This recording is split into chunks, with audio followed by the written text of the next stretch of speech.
بسم الله الرحمن الرحيم. الحمد لله الذي أنزل على عبده الكتاب ولم يجعل له عوجا قيما لينذر بأسا شديدا من لدنه ويبشر المؤمنين الذين يعملون الصالحات أن لهم أجرا حسنا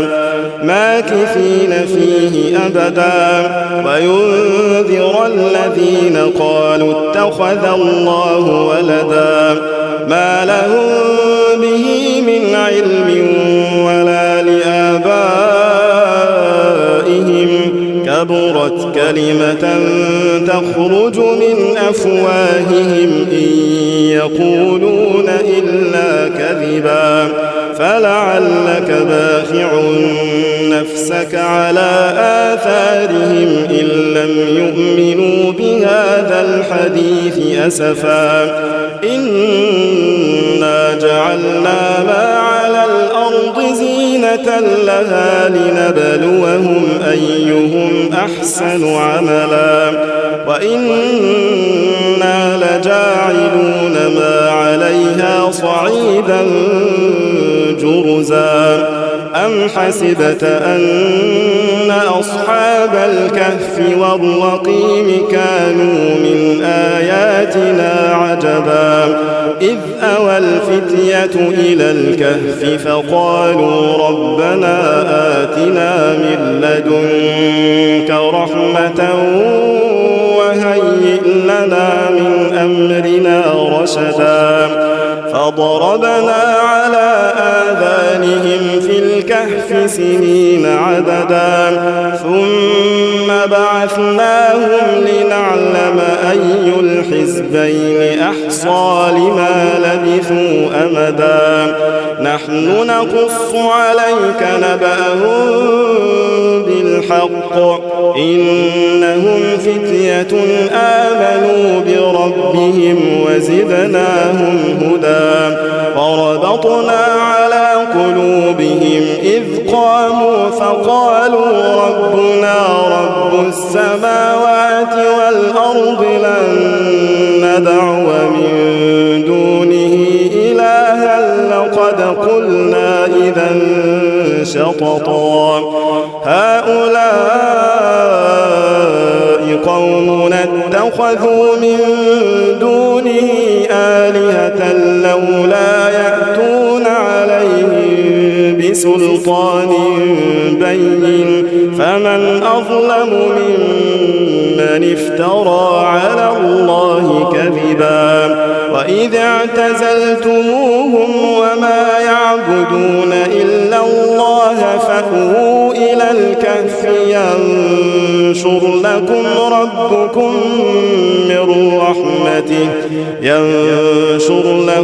ربكم من رحمته ويهيئ لكم من أمركم مرفقا وترى الشمس إذا طلعت تزاور عن كهفهم ذات اليمين وإذا غربت تقرضهم ذات الشمال وهم في فجوة منه ذلك من آيات الله من يهد الله فهو المهتد ومن يضلل فلن تجد له وليا مرشدا وتحسبهم أيقاظا وهم ركودا ونقلبهم ذات اليمين وذات الشمال وكلبهم باسط ذراعيه بالوصيد لو اطلعت عليهم لوليت منهم فرارا ولملئت منهم رعبا وكذلك بعثناهم ليتساءلوا بينهم قال قائل منهم كم لبثتم قالوا لبثنا يوما أو بعض يوم قالوا ربكم أعلم بما لبثتم فابعثوا أحدكم بورقكم هذه إلى المدينة فلينظر أيها أزكى طعاما فليأتكم برزق منه وليتلطف ولا يشعرن بكم أحدا إنهم إن يظهروا عليكم يرجموكم أو يعيدوكم في ملتهم ولن تفلحوا إذا أبدا وكذلك أعثرنا عليهم ليعلموا أن وعد الله حق وأن الساعة لا ريب فيها إذ يتنازعون بينهم أمرهم فقالوا بنوا عليهم بنيانا ربهم أعلم بهم قال الذين غلبوا على أمرهم لنتخذن عليهم مسجدا سيقولون ثلاثة رابعهم كلبهم ويقولون خمسة سادسهم كلبهم رجما بالغيب ويقولون سبعة وثامنهم كلبهم قل ربي أعلم بعدتهم ما يعلمهم إلا قليل فلا تمار فيهم إلا مراء ظاهرا ولا تستفت فيهم منهم أحدا ولا تقولن لشيء إني فاعل ذلك غدا إلا أن يشاء الله واذكر ربك إذا نسيت وقل عسى أن يهديني ربي لأقرب من هذا رشدا ولبثوا في كهفهم 300 سنين وازدادوا 9 قل الله أعلم بما لبثوا له غيب السماوات والأرض أبصر به وأسمع ما لهم من دونه من ولي ولا يشرك في حكمه أحدا واتل ما أوحي إليك من كتاب ربك لا مبدل لكلماته ولن تجد من دونه ملتحدا واصبر نفسك مع الذين يدعون ربهم بالغداة والعشي يريدون وجهه ولا تعد عيناك عنهم تريد زينة الحياة الدنيا ولا تطع من أغفلنا قلبه عن ذكرنا واتبع هواه وكان أمره فرطا وقل الحق من ربكم فمن شاء فليؤمن ومن شاء فليكفر إنا أعتدنا للظالمين نارا أحاط بهم سرادقها وإن يستغيثوا يغاثوا بماء كالمهل يشوي الوجوه بئس الشراب وساءت مرتفقا إن الذين آمنوا وعملوا الصالحات إنا لا نضيع أجر من أحسن عملا أولئك لهم جنات عدن تجري من تحتهم الأنهار يحلون فيها من أساور من ذهب ويلبسون ثيابا خضرا من سندس واستبرق متكئين فيها على الأرائك نعم الثواب وحسنت مرتفقا واضرب لهم مثلا الرجلين جعلنا لأحدهما جنتين من أعناب وحففناهما بنخل وجعلنا بينهما زرعا كلتا الجنتين آتت أكلها ولم تظلم منه شيئا وفجرنا خلالهما نهرا وكان له ثمر فقال لصاحبه وهو يحاوره أنا أكثر منك مالا وأعز نفرا ودخل جنته وهو ظالم لنفسه قال ما أظن أن تبيد هذه أبدا وما أظن الساعة قائمة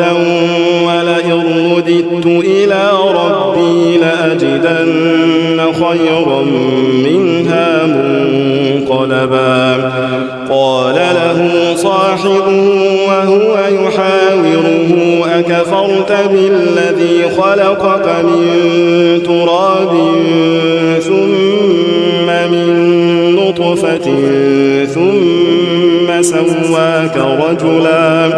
لكن هو الله ربي ولا أشرك بربي أحدا ولولا إذ دخلت جنتك قلت ما شاء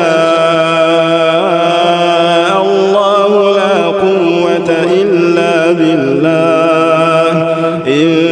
ترني أنا أقل منك مالا وولدا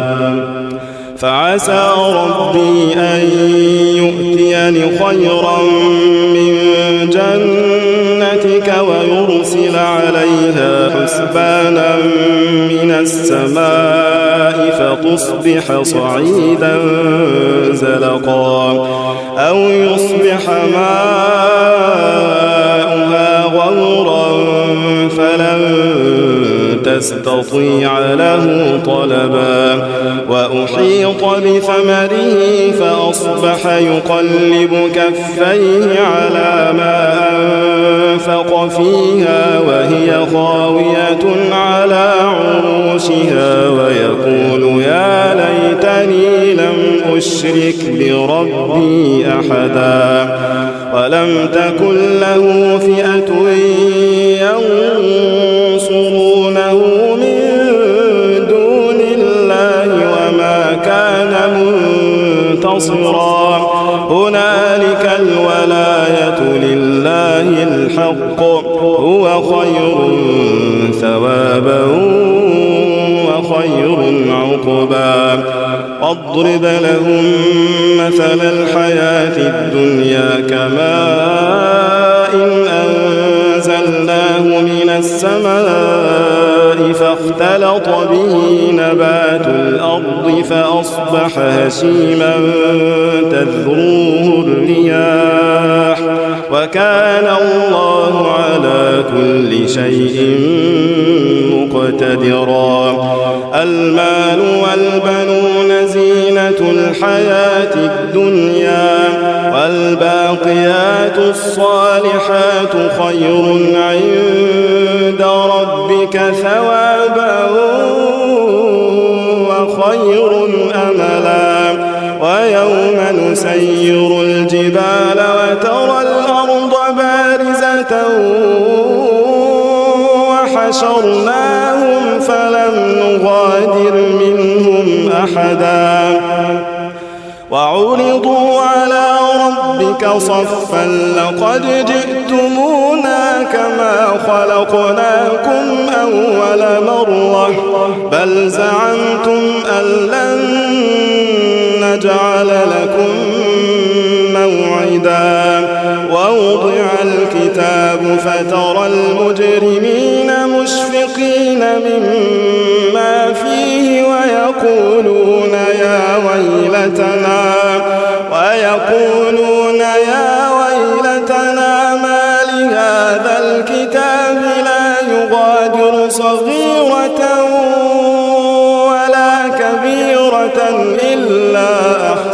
طغاها ووجدوا ما عملوا حاضرا ولا يظلم ربك أحدا وإذ قلنا للملائكة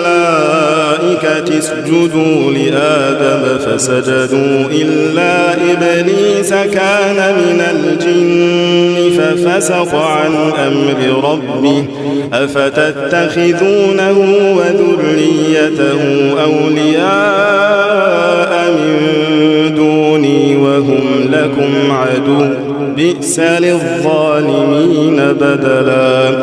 ما أشهدتهم خلق السماوات والأرض ولا خلق أنفسهم وما كنت متخذ المضلين عضدا ويوم يقول نادوا شركائي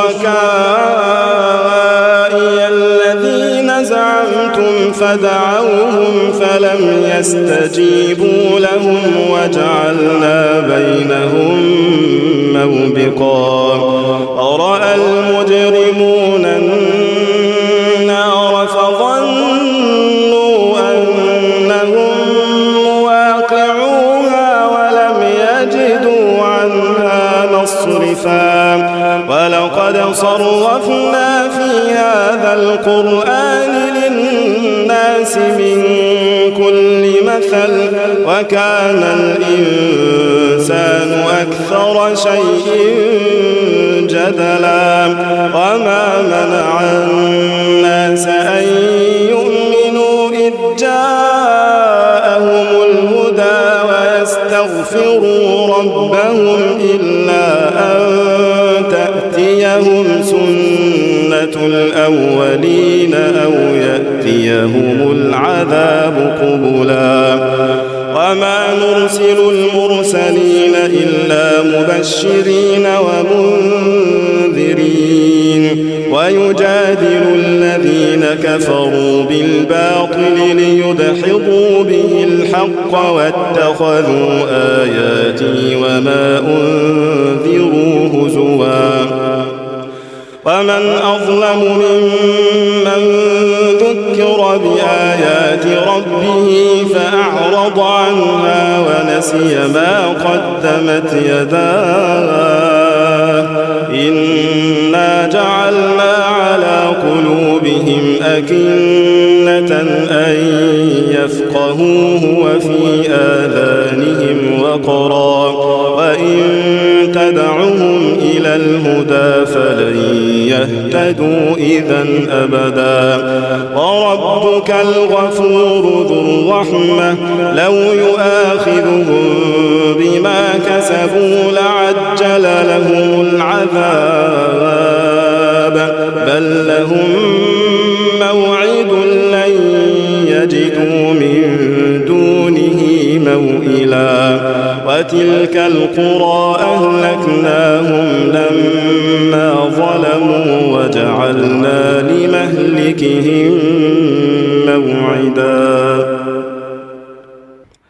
وإذ قال موسى لفتاه لا أبرح حتى أبلغ مجمع البحرين أو أمضي حقبا فلما بلغا مجمع بينهما نسيا حوتهما فاتخذ سبيله في البحر سربا فلما جاوزا قال لفتاه آتنا غداءنا لقد لقينا من سفرنا هذا نصبا قال أرأيت إذ أوينا إلى الصخرة فإني نسيت الحوت وما أنسانيه إلا الشيطان أن أذكره واتخذ سبيله في البحر عجبا قال ذلك ما كنا نبغ فارتدا على آثارهما قصصا فوجدا عبدا من عبادنا آتيناه رحمة من عندنا وعلمناه من لدنا علما قال له موسى هل أتبعك على أن تعلمني مما علمت رشدا قال إنك لن تستطيع معي صبرا وكيف تصبر على ما لم تحط به خبرا قال ستجدني إن شاء الله صابرا ولا أعصي لك أمرا قال فإن اتبعتني فلا تسألني عن شيء حتى أحدث لك منه ذكرا فانطلقا حتى إذا ركبا في السفينة خرقها قال أخرقتها لتغرق أهلها لقد جئت شيئا إمرا قال ألم أقل إنك لن تستطيع معي صبرا قال لا تؤاخذني بما نسيت ولا ترهقني من أمري عسرا فانطلقا حتى إذا لقيا غلاما فقتله قال أقتلت نفسا زكية بغير نفس لقد جئت شيئا نكرا قال ألم أقل لك إنك لن تستطيع معي صبرا قال إن سألتك عن شيء بعدها فلا تصاحبني قد بلغت من لدني عذرا فانطلقا حتى إذا أتيا أهل قرية استطعما أهلها فأبوا أن يضيفوهما فوجدا فيها جدارا يريد أن ينقض فأقامه قال لو شئت لاتخذت عليه أجرا قال هذا فراق بيني وبينك سأنبئك بتأويل ما لم تستطع عليه صبرا أما السفينة فكانت لمساكين يعملون في البحر فأردت أن أعيبها وكان وراءهم ملك يأخذ كل سفينة غصبا وأما الغلام فكان أبواه مؤمنين فخشينا أن يرهقهما طغيانا وكفرا فأردنا أن يبدلهما ربهما خيرا منه زكاة وأقرب رحما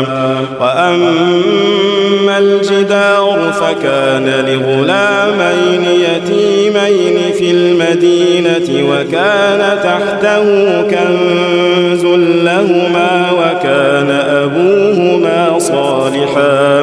فأراد ربك أن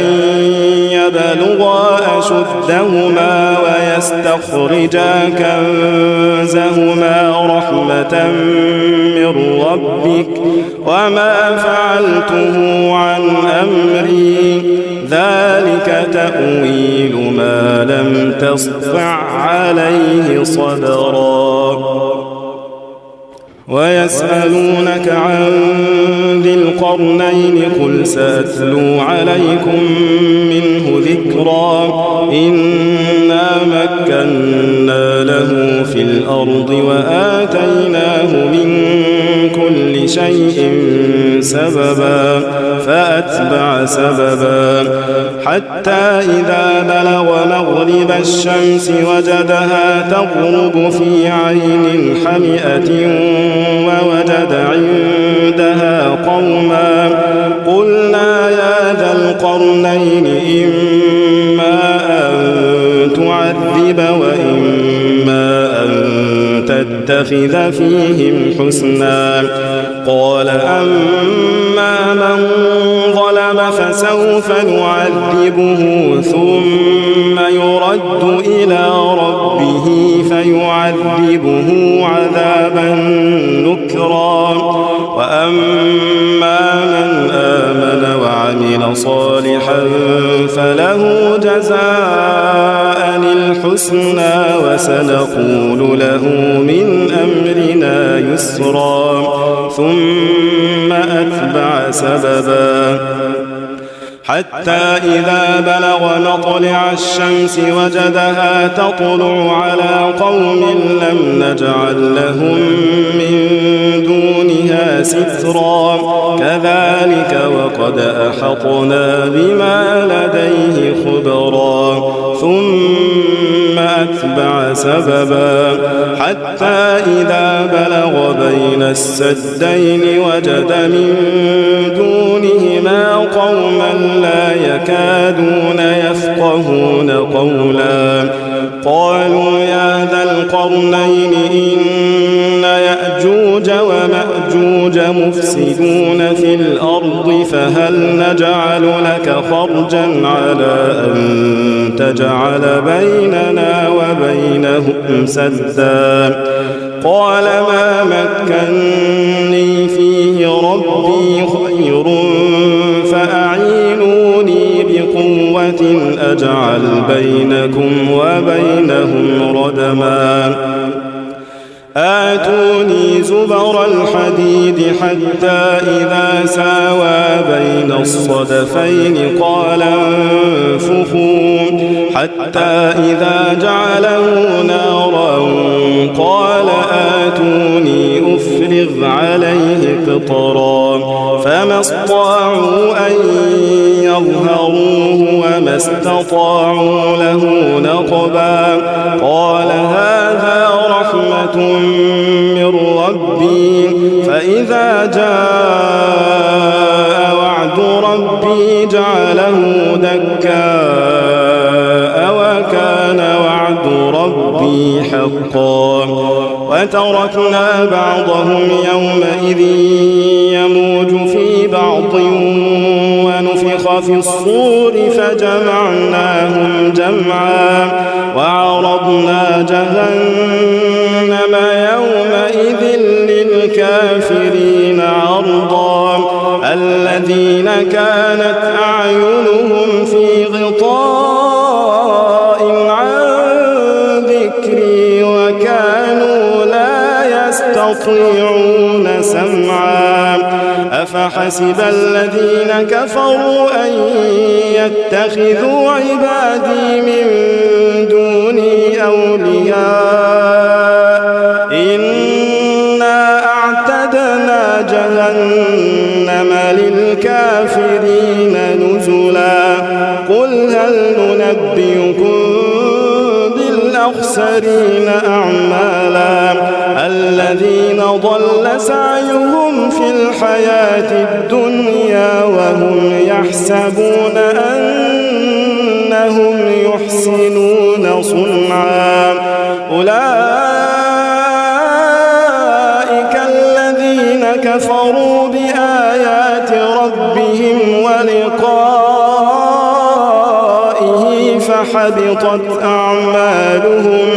فحبطت أعمالهم فلا نقيم لهم يوم القيامة وزنا ذلك جزاؤهم جهنم بما كفروا واتخذوا آياتي ورسلي هزوا إن الذين آمنوا وعملوا الصالحات كانت لهم جنات الفردوس نزلا خالدين فيها لا يبغون عنها حولا قل لو كان البحر مدادا لكلمات ربي لنفد البحر قبل أن تنفد كلمات ربي ولو جئنا بمثله مددا قل إنما أنا بشر مثلكم يوحى إلي أنما إلهكم إله واحد قل إنما أنا بشر مثلكم يوحى إلي أنما إلهكم إله واحد فمن كان يرجو لقاء ربه فليعمل عملا صالحا فمن كان يرجو لقاء ربه فليعمل عملا صالحا فمن كان يرجو لقاء ربه فليعمل عملا صالحا قل إنما أنا بشر مثلكم يوحى إلي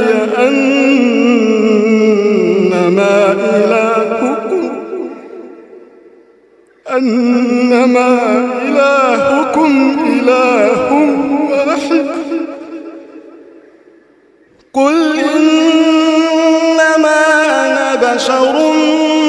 مثلكم يوحى إلي أنما إلهكم إله واحد فمن